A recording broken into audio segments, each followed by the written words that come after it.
8টি ডিম দিয়ে খুব সহজেই কিভাবে পুডিং বানানো যায় আজ আমি সেই রেসিপিটি আপনাদের সাথে শেয়ার করব। আশা করি ভিডিওটি আপনাদের ভালো লাগবে।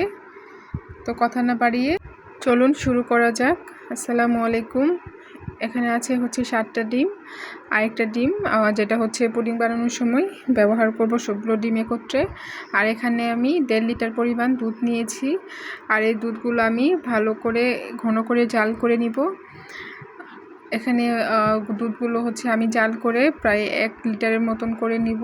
তো আমি এখন দুধগুলো ভালো করে জাল করে নিচ্ছি।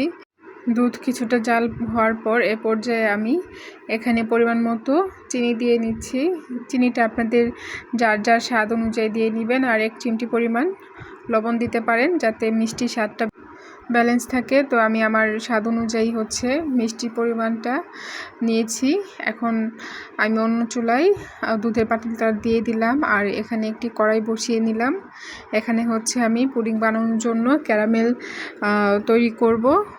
তো এখানে প্রথমে আমি কড়াইটা ভালো করে গরম করে নিলাম। এখন পরিমাণ মতো চিনি দিয়ে দিব। আমি এখানে মেজারমেন্ট কাপের 1/2 কাপ পরিমাণ চিনি নিয়েছি। তো চিনিগুলোতে আমি পানি দিব না। এখন আগুনের পাওয়ারটা লো হিটে আমি চিনিগুলো ক্যারামেল তৈরি করব। আর এ পর্যায়ে দেখুন চিনির ক্যারামেলটা কিন্তু প্রায় হয়ে এসেছে। কালারটা কিন্তু খুব সুন্দর এসেছে। তো আমি আরেকটু কালার চেঞ্জ হয়ে আসলেই আমি বাটিতে ক্যারামেলটা নিয়ে নিব। আমি এখন বাটিতে ক্যারামেল দিয়ে চারপাশে সুন্দর করে সেট করে নিব। এই যে দেখুন আমার সেট করা হয়ে গেছে। আর ক্যারামেলটা কিন্তু গরম অবস্থাতেই সেট করে নিতে হবে। এদিকে দুধটাও কিন্তু ঘন হয়ে গেছে। এই যে দুধের ঘনটা দেখে কিন্তু বুঝতে পারছেন, কালারও একটু চেঞ্জ হয়ে এসেছে, দেখে বোঝা যাচ্ছে। এখন একটি বাটিতে আমি এই 8টা ডিম আমি সবগুলো একে একে ভেঙে নিব। আমার ডিমগুলো সব একে একে সব ফেটিয়ে নেওয়া হয়ে গেছে। আর এখন আমি একটি কাঁটা চামচের সাহায্যে সবগুলো ডিম আমি ভালোভাবে ফেটিয়ে নিব। ডিমগুলো ভালোভাবে ফেটিয়ে নেওয়া হয়ে গেছে। এখন আমি মেজারমেন্ট কাপের 4 কাপ পরিমাণ দুধ দিয়েছি এখানে। আর এখানে 2 চা চামচ ভ্যানিলা এসেন্স দিয়েছি। ভ্যানিলা এসেন্স দিলে কিন্তু ডিমের কোনো গন্ধ করবে না। তো ভ্যানিলা এসেন্স আপনারা দিতে পারেন, বা চাইলে ভ্যানিলা এসেন্সের পরিবর্তে এলাচ দিতে পারেন, আস্ত এলাচ।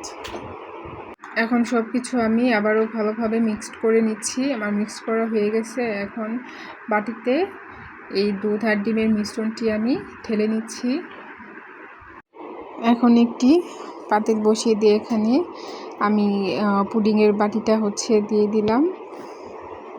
এখন ঢাকনা দিয়ে ঢেকে দিয়ে অপেক্ষা করব 40 থেকে 50 মিনিট পর্যন্ত। 40 থেকে 50 মিনিট পর যে দেখুন, আশা করি পুডিংটা ভালোই হবে। তো ভালোই হয়েছিল।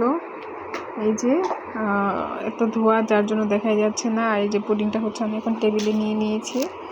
এখন একটি বাটিতে আমি ঢেলে নিব। আপনারাও কিন্তু চাইলে খুব সহজেই বাসায় এভাবে 8টা ডিমের পুডিং তৈরি করতে পারেন। ঘরে থাকা খুব সহজ উপকরণ দিয়েই পুডিং তৈরি করা যায়।